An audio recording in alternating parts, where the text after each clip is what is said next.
Les semaines à venir seront cruciales pour les Ukrainiens.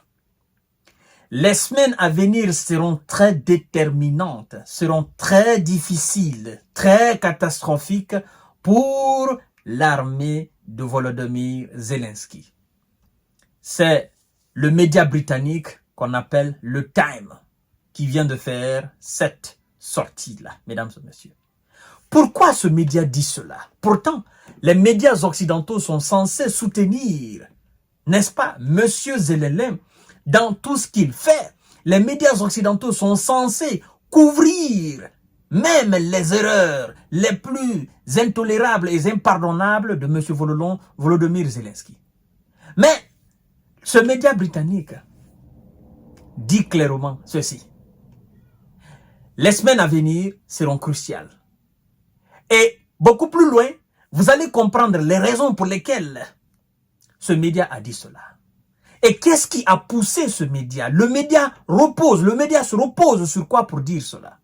Mesdames et messieurs, c'est ce que nous allons voir dans cette émission. Mais, comme j'aime à le dire, s'il vous plaît, partagez la vidéo dans tous les groupes possibles. Abonnez-vous sur cette page et activez la cloche de notification. L'objectif, c'est le 1 million d'abonnés. L'objectif, c'est d'informer le maximum de personnes. C'est d'informer le maximum de personnes. C'est de décortiquer les sujets. Mesdames et messieurs, nous visons le 1 million d'abonnés. Donc, abonnez-vous massivement sur cette page. Partagez la vidéo dans tous les groupes possibles. Chères dames, chers messieurs, chères demoiselles, les carottes sont cuites. Les semaines à venir seront cruciales pour l'Ukraine. Écrit le Times. Yes. Face à l'avancée des troupes russes sur l'axe de la deuxième plus grande ville ukrainienne, Kharkov, l'armée ukrainienne a peu d'options valables, constate le quotidien britannique. Et le quotidien nous livre les options qui se présentent à M. Volodymyr Zelensky et à son chef d'état-major, mais aussi à son armée. Quelles sont les options? Ils ont peu d'options. Mais quelles sont les options, mesdames et messieurs?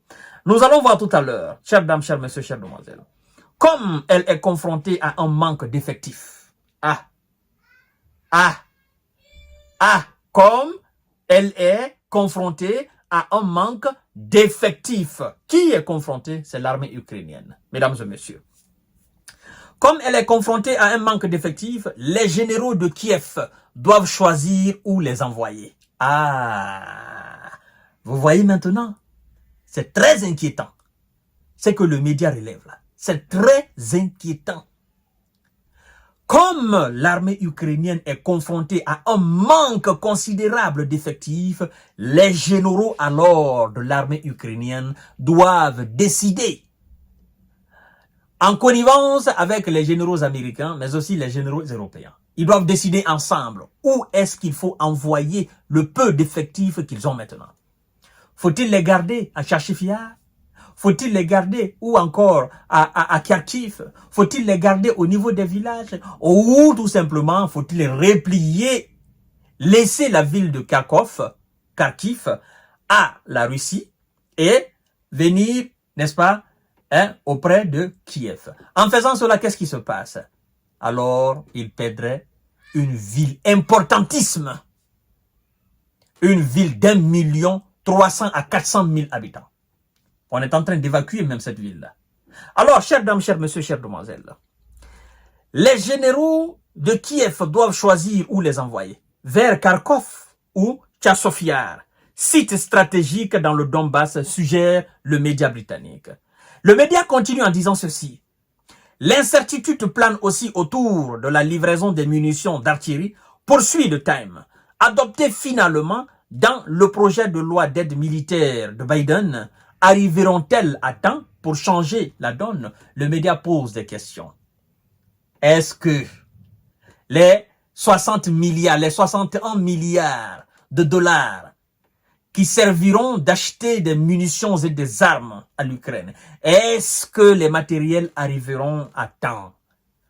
On revient alors sur la déclaration du Premier ministre polonais qui a dit que mieux vaut tard que trop tard.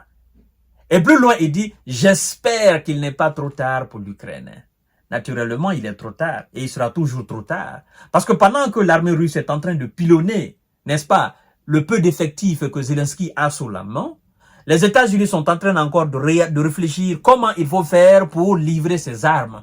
Et pour ne pas dorénavant que les armes tombent des mains des Russes et que l'année prochaine, on ne les expose encore. C'est ça, au fait. En fait, il y a un certain nombre de choses qui sont entrées en danse et qui font que les Américains sont maintenant réticents à l'envoi des armes lourdes américaines en Ukraine. Parce qu'ils ont compris que finalement, ça tombe des mains des Russes et que le fait que la Russie est exposée, ça leur fait énormément de mal. Alors, mesdames et messieurs, est-ce que les armes et les munitions américaines, n'est-ce pas, de ces 61 milliards de dollars arriveront à temps? Je dis non. Le média poursuit en disant ceci. Il est aussi question des systèmes de défense aériens patriotes dont les pays européens voisins de l'Ukraine disposent, mais ne s'en séparent toujours pas. Ouais. Il y a les systèmes de défense.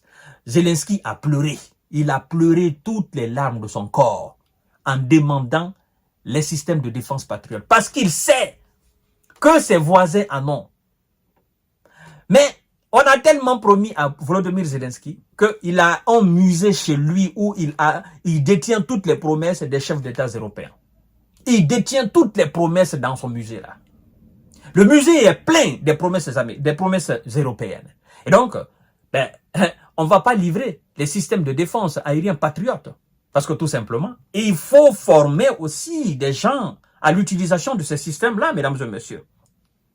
Voilà. Enfin, le média nous dit ceci. Les fameux avions F-16 qui n'arriveront pas avant plusieurs mois en Ukraine, poursuit le média. Notant aussi que la formation des ingénieurs et la logistique s'avèrent même plus compliquées que la formation des pilotes. Ah, écoutez bien. Qu'est-ce que le média dit? Enfin, les fameux avions F-16 qui n'arriveront pas avant plusieurs mois en Ukraine, n'est-ce pas? Notant aussi que le média note aussi que la formation des ingénieurs et la logistique s'avère. La formation des ingénieurs et la logistique de quoi?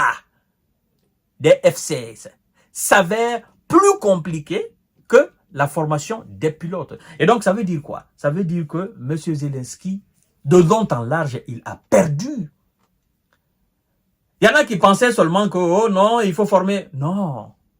Quand on donne les avions, il y a toute une logistique qui l'accompagne. Et donc, c'est pourquoi le média britannique, le Times, nous dit clairement que les semaines à venir seront cruciales pour M. Volodymyr Zelensky. Ouais, donc c'est terrible pour ces gens-là. Et ça ne viendra pas. Parce que les Américains ont compris que le ciel est contrôlé par les Russes. Et Vladimir Poutine a dit une fois qu'on parle de l'avant des avions F-16 en Ukraine. Mais l'Ukraine n'a pas d'aviation. Et on verra bientôt, naturellement, où est-ce que ces avions vont décoller. Et nous allons étudier qu'est-ce qu'il faut faire du pays, n'est-ce pas, à partir duquel les F-16 vont décoller pour venir chasser, pour venir attaquer nos hommes sur le terrain. Et la Pologne ne peut pas accepter cela. La Roumanie, encore moins. Encore moins la Lettonie. Tous ces pays ne peuvent pas accepter parce que, en acceptant cela, vous entrez directement dans la guerre avec la Russie. Les avions décollent de votre territoire, viennent attaquer les Russes. Ah non, c'est fini. C'est que vous donnez votre pays cadeau à la Russie. Mesdames et messieurs, la situation est compliquée. À tout à l'heure pour notre série d'informations de décortiquage. Partagez la vidéo dans tous les groupes possibles. Abonnez-vous sur cette page. Abonnez-vous aussi sur ma chaîne YouTube. Kanté J Visionnaire, le vrai. Merci beaucoup et bonne soirée à vous.